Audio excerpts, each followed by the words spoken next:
Alors aujourd'hui on se retrouve pour une nouvelle vidéo et parce que vous avez été super enthousiaste la première fois que je vous ai proposé ce genre de vidéo, j'ai décidé de vous en faire un deuxième. Donc aujourd'hui on se retrouve pour un deuxième tag plante et ce sera le tag Plant Killer. Alors c'est un tag qui a été créé on va dire par Mademoiselle Bloom et Une fleur parmi les fleurs sur YouTube et il avait pour but de dédramatiser un petit peu tout ce qu'on peut voir sur Instagram et sur YouTube, toutes ces belles plantes qui grandissent et qui sont hyper épanouies. Et bien le but c'était aussi de montrer que parfois la vie de plante addict et de plante lover n'est pas toujours aussi rose qu'on le pense et que ça pouvait arriver même à des personnes aussi passionnées que nous de faire mourir des plantes ou d'avoir des petits soucis avec nos plantes vertes. Donc j'ai décidé de participer moi-même à ce tag et je vous laisse tout de suite avec la première question. Pour commencer, il fallait parler de la plante qui meurt à chaque fois.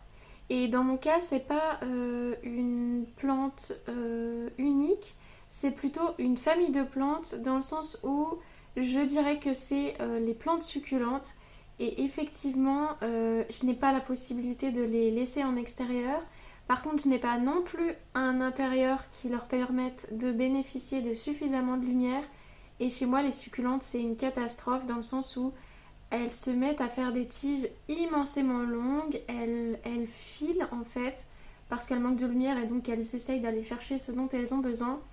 Et avec les arrosages, même si j'essaye de faire en sorte que ce soit peu souvent et peu abondant, elles finissent toujours par mourir. Soit les racines pourrissent, soit vraiment elles manquent trop de lumière et elles sont pas jolies du tout. Mais voilà, chez moi c'est un petit peu un échec les succulentes. La deuxième question c'est trop d'eau ou pas assez. Alors chez moi c'est pas assez d'eau parce que bien souvent quand je vois qu'une plante a soif, ça commence déjà à être un peu tard puisque quand elle commence à montrer réellement des signes de soif, c'est que la soif s'est installée depuis déjà quelques jours, sauf pour certaines plantes qui vraiment le montrent dès le départ. Mais disons qu'en plus quand je vois qu'une plante a soif, je sais qu'il faut que je l'arrose. Parfois, je ne suis pas disponible pour le faire sur le moment, si je fais autre chose, si j'ai pas le temps, si voilà. Et je me dis que je vais l'arroser plus tard. Et en fait, j'en viens juste à oublier.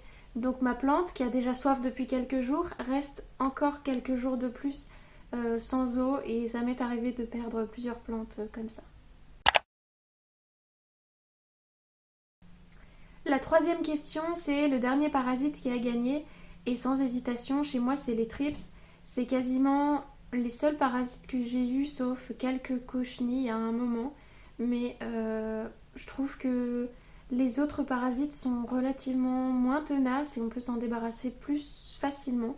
Mais les thrips, vraiment, ça fait 2 étés de suite que chez moi, ils font beaucoup de dégâts. Donc c'est sans hésiter ces parasites-là qui ont gagné la dernière fois. Ensuite, la quatrième question, c'est la perte la plus douloureuse. Et cette perte-là, je crois que je vous en ai déjà parlé dans une vidéo précédente, mais c'est mon philodendron White Princess. Il était super beau, c'était vraiment une plante que j'adorais, une magnifique petite plante dont je prenais beaucoup de plaisir à m'occuper. Et ben justement, à cause des trips, je l'ai perdue. C'était pas cet été, c'était l'été d'avant. Donc ça commence à faire un petit moment maintenant, mais je la regrette toujours autant et j'en suis toujours aussi triste. La question numéro 5, c'est cette plante que j'ai laissée périr et je vais un tout petit peu la remixer dans le sens où ça va devenir cette plante que je laisse périr parce que ça se passe en ce moment même et c'est un coléus qui a été dehors toute l'année depuis le printemps. Donc il a passé le printemps dehors, l'été dehors. Et là, avec le retour des baisses de température, j'ai voulu le rentrer pour éviter qu'il ne gèle. Et en fait, je l'ai mis quelques jours à l'intérieur et en quelques jours, il a perdu beaucoup de feuilles parce que forcément, il a moins de luminosité que dehors. Donc, j'ai décidé de le remettre dehors pour qu'il ait plus de lumière. Par contre, je sais qu'il risque fortement de prendre le gel et je suis pas sûre qu'il puisse survivre, mais en même temps j'ai pas envie de le voir dépérir jour après jour et perdre ses feuilles une par une dans mon intérieur. Donc pour l'instant je le laisse un peu mourir dehors. Et j'espère que peut-être il tiendra tout l'hiver. La sixième question c'est je m'en rends compte avant, pendant ou après.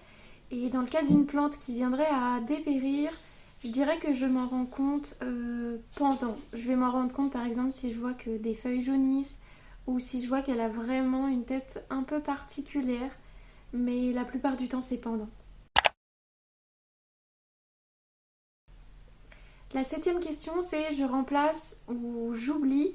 Et dans mon cas je dirais que c'est les deux. Pour certaines plantes que j'ai perdues, si j'ai eu l'occasion d'en acquérir une nouvelle de la même espèce, il y en a certaines où je l'ai fait.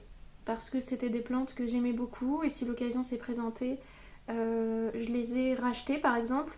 Et puis il y en a d'autres où j'oublie finalement et où peut-être je reste dans cette optique d'attente et de me dire quand j'en aurai à nouveau l'occasion, je le ferai. Mais en attendant, c'est bien comme ça.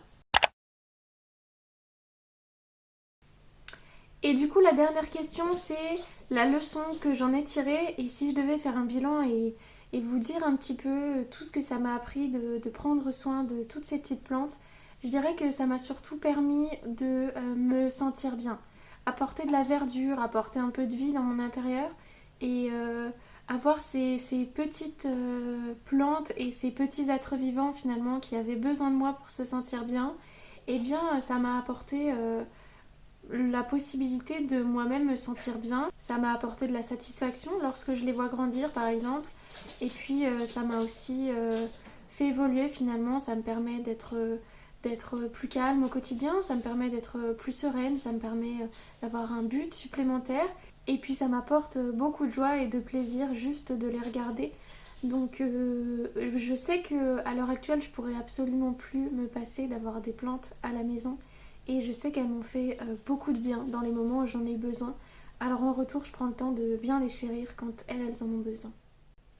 Voilà, du coup, ce deuxième tag plantes est terminé. J'espère que vous aurez apprécié regarder cette vidéo autant que pour la première. De mon côté, j'aime toujours autant vous filmer ce genre de contenu. Donc n'hésitez pas à répondre aux questions si vous le souhaitez dans les commentaires par exemple ou juste à me faire part d'une impression comme ça sur le moment ou de quelque chose qui vous vient. Et moi je vous dis à la semaine prochaine dans une nouvelle vidéo.